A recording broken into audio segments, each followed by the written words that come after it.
Hello and welcome to the Small Business Briefing. My name is Brian Calley and I have the privilege of leading the Small Business Association of Michigan. Good afternoon, everyone. I'm Sarah Miller, Vice President of Marketing and Strategic Communications at SBAM. I want to say thank you to our sponsor, Consumers Credit Union. They offer a full suite of business services, including financing your buildings and equipment. So please check them out at consumerscu.org. All right, so we're going to kick off today's show talking about Line 5. There's been some new action there, and it's back in the news. But before we get to those details, Brian, can you remind everyone what Line 5 is and why it matters to small business? Sure. I mean, it's an oil and gas pipeline. It runs from Canada to refineries in Ontario and Michigan and basically servicing the Midwest, and so it runs right through Michigan as part of the pathway that it takes. And it's for the Midwest in particular, it is a very critical piece of infrastructure that the Consumers Energy Alliance had done a study last year on what would happen if this pipeline was shut down, and it was billions of dollars in additional cost to consumers and businesses. And so it's a really important piece of infrastructure in Michigan. However, the fact that it runs across Michigan means that it does run through the Great Lakes, or at least the Straits of Mackinac, and so near just to the west of the Mackinac Bridge. And this has been a very controversial issue over the years. Well, back in 2018, a deal was struck to remove the pipeline from the bottomlands of the Straits, and instead put it in a tunnel 100 feet below the lake bed through bedrock, and have it be a dry tunnel. So to have it go through the sort of thing that could be visually inspected and walked through. So this is so that happened totally at the expense of the company that owns it, Enbridge, to build the tunnel. But there has been, and put the pipeline in the tunnel, long process with permitting at the state and federal level. It has been in court. There were times when the state has taken action again, trying to essentially remove the easement or stop the pipeline from operating, and to prevent the tunnel project, which seemed kind of counterintuitive. I mean, to have it through the tunnel, of course, removes any risk of puncture or an anchor strike or something like that. And but anyway, it has been the subject of litigation. Most of that litigation has been put to bed. So going through the process, and really we're just left with one lawsuit from the Michigan Attorney General. All right, so tell us about that. Why is it back in the courts? It is so it's in a federal court right now, and the reason that it's in federal court is because it runs across multiple states and multiple countries. There's actually a treaty involved between the United States and Canada, and so even though there was a desire by Attorney General Nessel to have the case heard and handled in state court, a state court can't settle a matter between two countries, and it can't settle a matter that stretches across multiple different state jurisdictions. And so that is that really created a scenario where it made sense for the case to move to federal court. So that's what's being challenged. The Attorney General is appealing the decision to keep it in federal court, and instead wants to have it moved back to state court for consideration. And so that has already been rejected once, but now there's an appeal of that rejection to move it back to state courts. And so that's where things stand today. And it really is I was a little bit surprised. There's been times in the past when Governor Whitmer had expressed opposition to the pipeline, but had really dropped that opposition, dropped court action, dropped any effort to stop it. And really, that tells me that just the facts of the situation were such that they were satisfactory to people across a broad political spectrum. That putting the pipeline into a dry tunnel in bedrock, 100 feet below the lake bed, is just a good solution, especially when you consider that it comes at no cost to the state, that the company has to pay for the whole thing. So I was a little surprised when there was this effort to appeal that decision and try to get it moved back to the state courts. I don't think they would actually be successful in state courts, but that's the question. So the question before the court today is, will it remain, or should it remain in federal jurisdiction? And so you think, what do you think the chances are then? Well, I'd be really, really surprised if the federal court said, yeah, you got this issue between countries and between multiple state jurisdictions. We're going to let Michigan state courts decide it. I'd be absolutely shocked. It's one of the reasons why I was kind of surprised to that it was even appealed, that because it just seems like it's such an unlikely scenario where a state court could be the arbiter of essentially what amounts to a dispute that would be resolved under a treaty between two federal governments. So I don't really think that there's anything to it. I'll be surprised. But nevertheless, it is court action and it is continuing. I had kind of expected that this part of the process might be over, but here we are. All right. So many of us in the Lower Peninsula here have been battling this winter storm, ice and snow, and now some rain. But because of that, the legislature has not been in session these past 2 days. So there really hasn't been any official movement on the tax bill that we've been covering in detail. But any insight into where we stand now as we kind of now look into next week? Yeah, so we did have kind of one of the things that, just by way of review, so there's this tax bill. It's got a bunch of things in it, some things that SBM has no opinion on, some things that we support, but one big thing that we oppose, which is the main tax rate that small businesses pay. This is that's due to go down already in current law. It's supposed to have already gone down on January 1st, and it's been paused or waiting for whether or not this bill passes. And there was an accounting gimmick. I won't go through all the details that we've covered in previous broadcasts, but this accounting gimmick put into the tax bill to rewrite history and stop the income tax reduction from happening. And that requires the bill to get effect immediately. And most bills, you can only get effect. You can only have a new law take effect immediately if you get a supermajority of votes in the House and the Senate. In the House, they do it by voice vote, so it's almost, it's not really a serious process there in terms of determining whether to have a supermajority. In the Senate, though, it's always been, under this current Constitution, there's always been a vote that's up on the board, like a real vote where you count. Do you have enough votes or not? Not a voice vote, but like right up on the board. They failed to get immediate effect on the bill, which we like. We'd rather have them send this bill to the governor without immediate effect. And what that does is it makes it so seniors still get their exemptions. The earned income tax credit still happens, although it would be effective next year, not this year. But also small businesses would keep the tax cut that they're due under current law. So that's what we're hoping happens. I thought that would be resolved this week, but because the legislature canceled sessions due to the storm, there hasn't been any action at all. So I think probably early next week we'll know. There'll be kind of the exciting conclusion of whether or not that bill passes.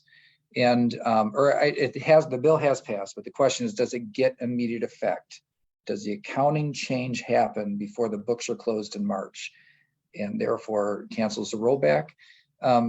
The longer that it stretches out, the more I think the chances are that that the immediate effect will not be granted, and rather the small business tax cut will happen after all. So there's a few more steps to be had in this process, but we are hopeful that that we'll know the final answer sooner than later. I think fairly likely next week, unless there's something else that cancels session next week. But I think it's fairly likely that we'll know the final outcome of this pretty soon. All right.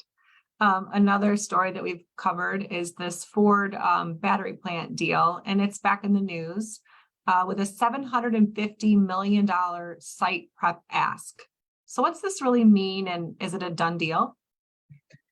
So that's the big question. Is, you know, there was this announcement that was made about incentives for Ford to put a battery plant in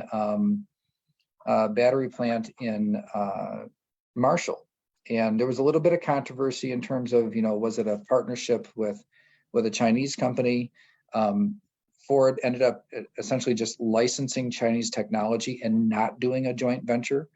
So we covered that a little bit, and they went into the Appropriations Committee, and I thought answered that question very directly. I didn't hear any kind of little asterisks or anything that sounded like political answers. I think very directly, this is a Ford Motor Company project. It is not a joint venture.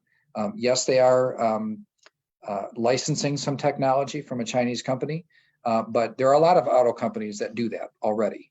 So this is not, Ford's not unusual in that, in using that application or that technology. So there's one question that got answered, but I think really kind of the surprise, if you will, was that there was kind of round two to the incentive request. The first request was about $1 billion between cash incentive payments to Ford and then cash incentive payments and then tax abatements that last for 15 years. And those, when we add them all up, they're about $1 billion. So there's a big price tag. It was something that I think maybe bigger than people were expecting to hear. But what was revealed yesterday in the House Appropriations Committee is that there's also a request for an additional, so not included in the original, an additional $750 million for all the site work, to buy the land that the plant will be on. There'll have to be like road and infrastructure work. They'll have to run water and sewer and expand water and sewer plants, I think, for it. Like there's a bunch of infrastructure and land acquisition work that has to happen in order for this plant to happen. And so the idea is that the state would provide that would be part of the incentive package. So it really puts that Ford deal upwards of about 1.75 or so $billion. Another reason why we're kind of when we look at this other question of like, can the state afford to give small businesses and individuals, let them keep their $650 million tax cut, which seems pretty modest compared to these incentive packages that are being considered. And I think it's just a resounding yes. Apparently the state can afford to do that because it pales in comparison to the incentive programs that are being passed out. One thing that I thought it made sense to mention too, and I think we're really going to need to effectively tell this story over the next year, is that the fact that no one small business has some kind of big thing. So Ford's talking about 2,500 jobs. Most of those jobs are at $20 an hour. 75% or so of those jobs are at $20 an hour. And so that's actually not a lot different than what's already available out in the economy. And there are about 10 open jobs for every 6 people looking for work right now. So it's kind of looked at maybe as a weakness, ironically, that there's no one small business that's going to have that big of an impact. But that's actually the strength that small business brings to the table, because there are concentrations come with risk. It makes sense for the state to capitalize on the automotive concentration that's here. I wouldn't dispute that. What I do dispute is discounting the impact that small businesses have, and I'd argue that it's greater. The impact that small businesses have is greater. It creates a more resilient economy because we don't have all our eggs in one basket. When half of our jobs come from small businesses, and half of our jobs come from small businesses, about 99% of businesses out there are small, but half of the actual jobs in our state come from small businesses. Like that's the part, like the auto industry could go up or go down, and that's not going to have the same kind of dramatic swing in the small business economy as it would for those that are in the automotive industry, of course. We've been through these economic cycles with the automotive industry before. And if anybody can just kind of remember back, especially the second term of Governor Jennifer Granholm, one of the things that was kind of pounded home over and over again is that we have to diversify our economy. We have to be about more than one thing, because if that one thing is going great.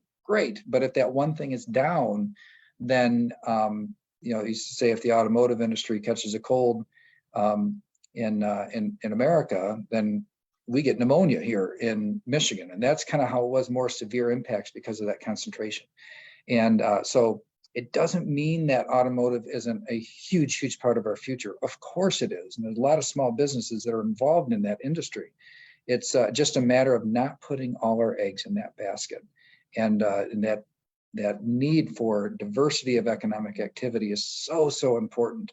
And that nobody brings diversity to the economy like small businesses do. And so I think that telling that story and reinforcing the message that, look, yeah, we're never going to have a ribbon cutting where by definition, one small business is not going to have a location with 2,500 people. But there are 911,000 small businesses in Michigan, if you include independent contractors and sole proprietors. There are a couple 100,000 small businesses who have employees.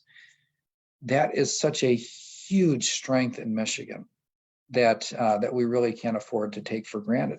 And so I think it's important. It will be important, incumbent upon us, our association, SBAM in particular, but also for our members and small businesses across the landscape, to make sure that they make their voices heard in this process. That you can't discount that. It shouldn't be discounted. It should be celebrated, but celebrated by more than just words.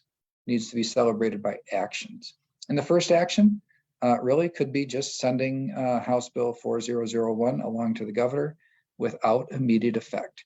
And that way, you have the good things in the bill still happen. It doesn't take away the small business and individual tax cut, and it doesn't get in the way of these economic development projects that they're running, that they're wanting to run and continue with.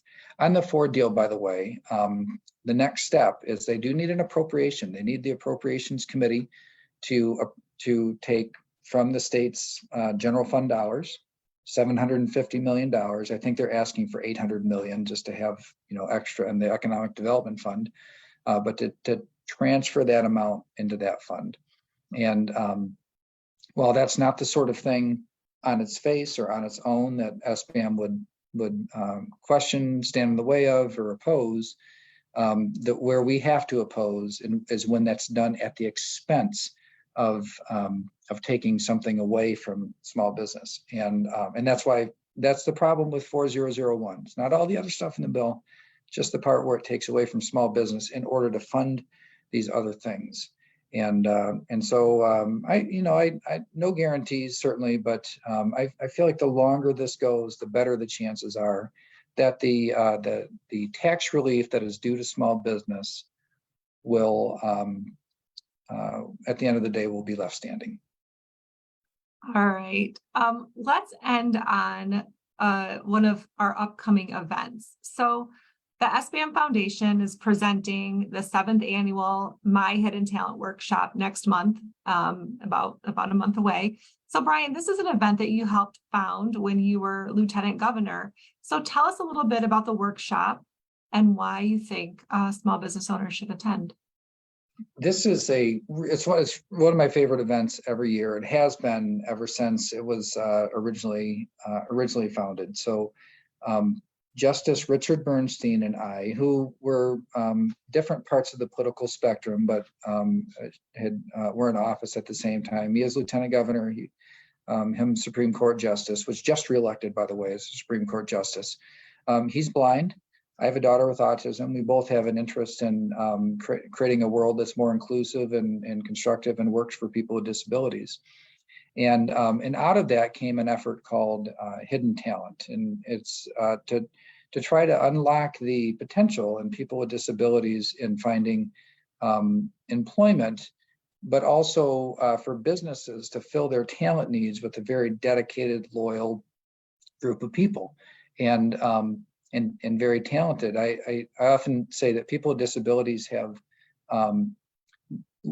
to be creative and determined, and really be able to persevere in order to do a lot of the things that most of us take for granted every day. But if you think about those qualities, determination, perseverance, creativity, they're great characteristics to have in a workforce.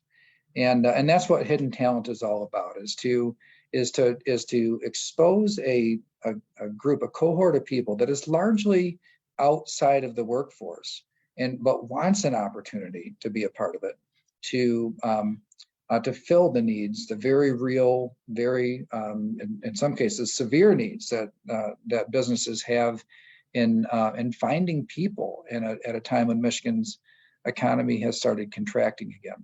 So that's what the workshop is about. It's meant to both inspire but also connect small business owners to resources to help intentionally include in their hiring and HR practices the onboarding and hiring and finding talented individuals with disabilities. It's a very, very uplifting and tends to be an inspirational event.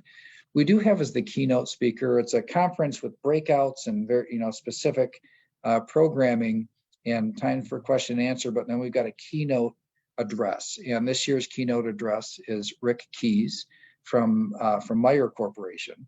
Now, before Rick was the CEO of Meijer, and he started Meijer's effort to hire people with disabilities in a lot of different areas within the company, but especially in the logistics and warehousing operations. So if you think about logistics and warehousing, if you think about it like a retail, a retail store, normally we think about the store where you go to buy stuff, but behind the stores is a whole logistical system that's filled with, hundreds or thousands of different businesses that get stuff where it needs to be.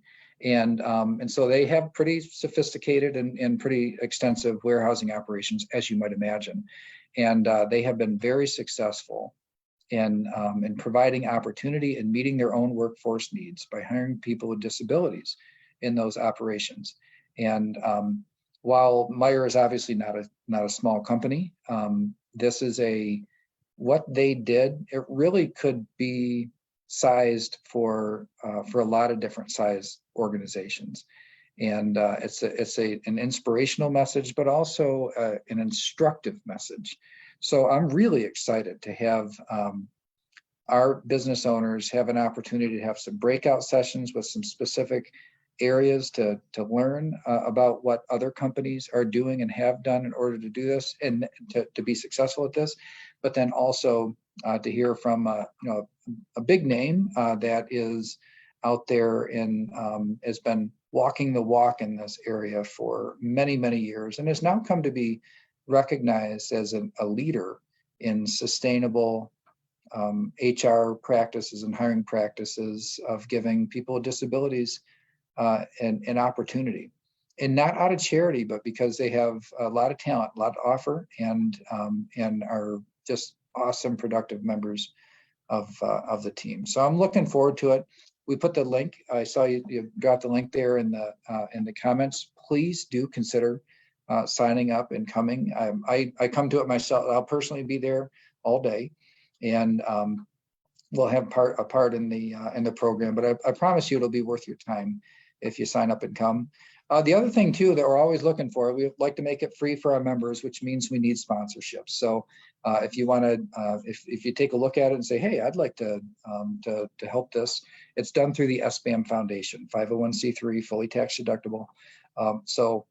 This is it's one of my favorite programs. If you take a look at it, we'd love to have you come.